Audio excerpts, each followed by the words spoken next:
আমরা এখন জিম কর্বেটে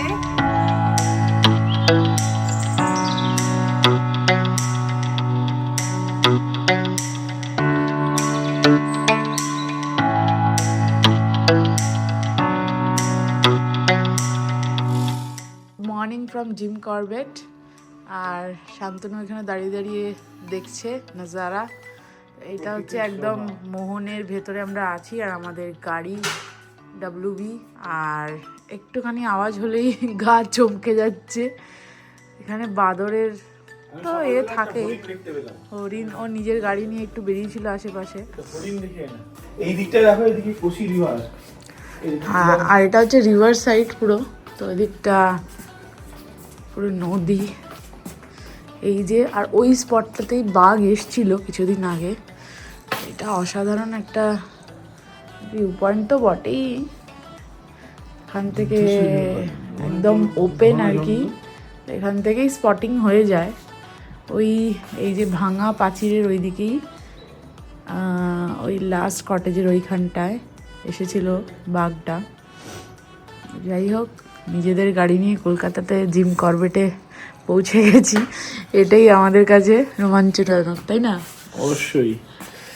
কালকে রাত্রে ঢুকেছি আর এখন আজকে সকাল, তো ভোরের আলো ফুটেছে।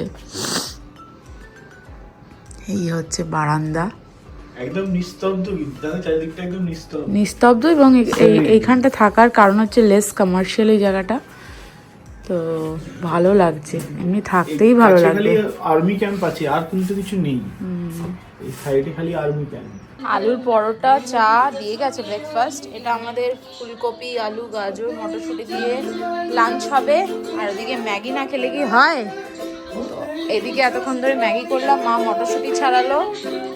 এই যে ম্যাগি হচ্ছে।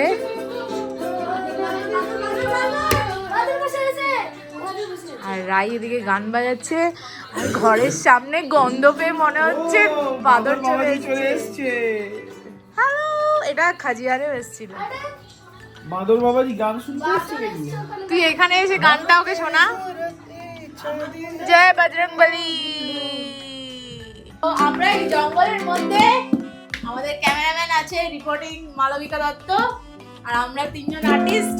এটা প্রোগ্রাম আমরা জঙ্গলের মধ্যে একটু জ্যামিং করে নিচ্ছি, যে জিম করবেটা কুছ তো ইয়াদ रहेगा, তো আমরা একটু জ্যামিং করে নিচ্ছি রায়ের সাথে। ছোট উকুলেলে বালক আছে সঙ্গে, আমরা চেষ্টা করছি একটু গান করার। নীলে নীলে अंबर पे चाँद जब छाए, प्यार बरसाए, हमको तरसाए। এখন মনে ভাবনা রে কি হাওয়ায় মাতালো দোলে মনো দোলে অকারণ অরস। আর দ্বিতীয় পদের রান্না শুরু হয়ে গেছে এখানে।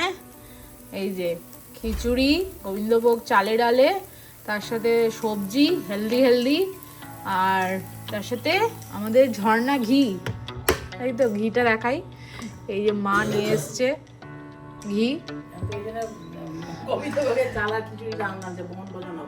বনভোজন। আজকে মা রেডি হচ্ছে, জঙ্গল সাফারির জন্য চান করতে যাবে। রাই তারপরে যাবে।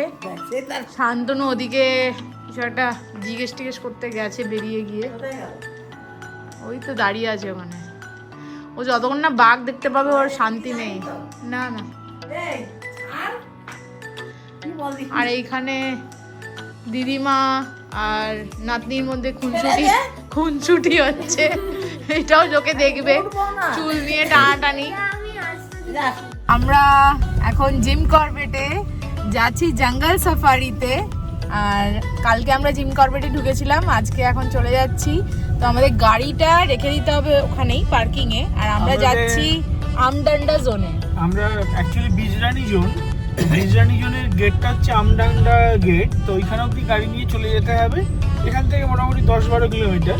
তারপরে ওখান থেকে স্টার্ট হবে হচ্ছে আমাদের সাফারি। তো মোটামুটি আমাদের সাফারির টাইমিং হচ্ছে 2:30, কিন্তু এখানে মোটামুটি 1 ঘন্টা আগে পৌঁছে যেতে হয় কিছু অফিসিয়াল যে ফর্মালিটিসগুলোকে কমপ্লিট করার জন্য। তারপরে 2:30 থেকে কিন্তু মোটামুটি ঢোকা স্টার্ট হয়, এবং মোটামুটি 3 ঘন্টার একটা সাফারি এটা। তো বেশ ভালো টাইম নিয়েই করে। তো সাফারি এই এখানে রাই এই দেখতে পাচ্ছি সাফারি।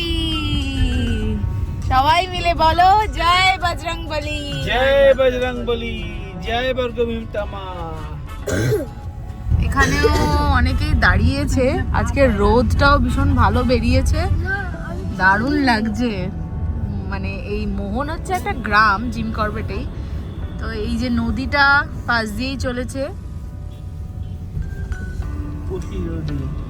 আর এখানে এখন জল নেই যদিও, তো কোশি নদীর পাশ দিয়ে আমরা ধার ধরে ধরে যাচ্ছি এবং দারুণ রোদ বেরিয়েছে।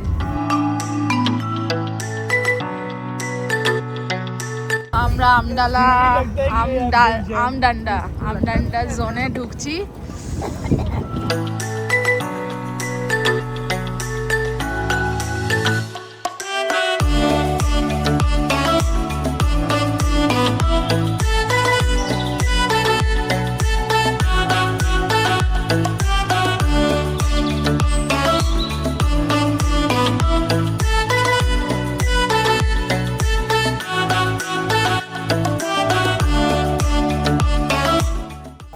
বিজরানি রেঞ্জে কিন্তু বেশ ভালোই সাইটিং হলো এতক্ষণে। অনেক স্পটেড ডিয়ার, বাঁদর, তারপরে শুয়োর আমরা সব দেখতে পেলাম। আর ভীষণ আর কাছ থেকে ভীষণ কাছ থেকে একদম সুন্দরভাবে দেখেছি। এখনো যার জন্য আসা তাকে তো দেখা যায়নি, তারও আমরা ভেতরে আরো যাবো। বলছে একটা দেখা যাক ছোট্ট যদি পাওয়া বেবি যায় তাহলে আছে। চান্স পেলে দেখাও যেতে পারে, তো আমরা নিয়ে দেখি চান্স। মা, হ্যাঁ মা ভালোই বসেছে সামনে বসে। রাই, তুমি বাইনাকুলার দিয়ে কি দেখলে? বাইনাকুলার দিয়ে আমার মনে হচ্ছে ডাবল দেখাচ্ছিল, কিন্তু একটা হরিণ এক্সট্রা ছিল, সেটা কেউ দেখতে পায়নি, কিন্তু ওটা ক্যামোফ্লেজ হয়েছিল ট্রিয়ার হিসেবে, ওটা আমি দেখেছি বাইনাকুলার দিয়ে। আর আরেকটা পাখি ছিল, ওটা আমি ডাবল দেখছিলাম। এই জায়গাটা হচ্ছে ফরেস্ট রেস্ট হাউসের মতো, এখানেও লোকে থাকে। এখানে ওরা দাঁড় করিয়েছে আমরা যদি একটু ওয়াশরুম টাশরুম যেতে চাই, বাট আমাদের তো হয়ে গেছে, সেই জন্য আমরা প্রথমে স্টার্টিংয়েই করে নিয়েছিলাম।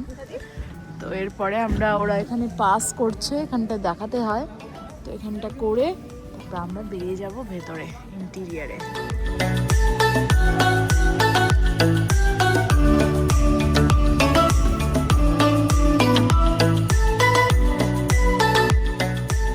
আমরা এখন বেশ ইন্টিরিয়ার অফ জঙ্গল, আর কালকে রাত্রে এখান দিয়ে বাঘ গেছে, তাই ফুটস্টেপস। তবে বেস্ট টাইম টু ভিজিট জঙ্গল ইজ মার্চ এপ্রিল।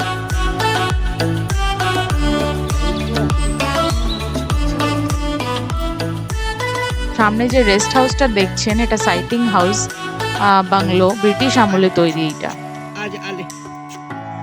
তো বাঘ তো আর দেখা হলো না, তো যাই হোক বাঘের মাসির সাথেই খেলা করে বাড়ি যাই। আর আমরা এই ফরেস্ট ভিজিট করে বেরিয়ে যাচ্ছি। কিছু দেখলাম না, অনেক কিছুই দেখতে পেয়েছি, আর বাঘ টাইগার সাইটিং হয়নি। আর কি বক্তব্য আছে বলো, এটা মিউট করো। অনেক কটা মানে 3টে স্পেসিস অফ হরিণ দেখেছি, সাম্বার ডিয়ার, স্পটেড ডিয়ার, আর হচ্ছে ওইটার নাম কি, বার্কিং ডিয়ার। পিওর অক্সিজেন, অক্সিজেনটা সত্যি ভেরি মাচ নিডেড, এইটা একটা উপরি পাওনা। আর হাতিও দেখেছি, ডোমেস্টিক হাতি। আর কি দেখলাম, বন মুরগি, তারপরে ছোট বাঘ বনের দেখেছি। ভেতরে ফরেস্টের লোকেরা যে কি করে থাকে সেটা ছোট দেখলাম। বাঘ, সেটা সেটা একটা দেখেছি দেখলাম। আমরা। এটা একটা অবাক বিড়াল। হ্যাঁ, বাঘটাকে সঙ্গে কি করে থাকে এরা। হ্যাঁ। আর যার কাছ থেকে আমরা ছোলে কুলচে খেলাম না, সে বললো 5টার সময় ও সকালবেলা উঠে যাচ্ছিল, বাঘ দেখেছে ও। তো ওরা তো আজকেই কালকে 5টায় আমরা বেরিয়ে পড়বো। এতে কেন এরকম হচ্ছে? এখন এই অন্ধকার রাস্তা দিয়ে আমরা নিজের গাড়ি করে আবার মোহনে যাচ্ছি। হ্যাঁ, এখানে আরো কিছু স্পট হয়ে যেতে পারে, যেটা সাফারিতে হলো না সেটা হয়তো এখানেই হয়ে গেল। শান্তনু গাড়ি চালাচ্ছে, বেশ ঠান্ডা পড়েছে কিন্তু। পেছনে মা, রাই সব বসে আছি আমরা। জঙ্গলের মধ্যে দিয়ে এই রাস্তাটা যাওয়ার কিরকম বলো? হ্যাঁ, সেটাই একটা থ্রিল। বেশ অনেকটাই অন্ধকার হয়ে গেছে এবং মোহন জঙ্গলের যে রেস্ট হাউস যাওয়ার পথে এইখানে যে সাইটিংটা হয়েছে এবং এরা এত খোলাভাবে ঘুরে বেড়ায়, এই কথাটাই শান্তনু প্রথম থেকে বলছিল। আর এদের পেছন পেছন অনেক সময় বাঘও চলেই আসে। তো যাই হোক বন্ধুরা, আজকের জন্য এখানেই বিদায় নিচ্ছি, আমার গল্পটা এখানেই শেষ করছি। আবারও দেখা হচ্ছে নেক্সট ব্লগে। Till then take care, bye by.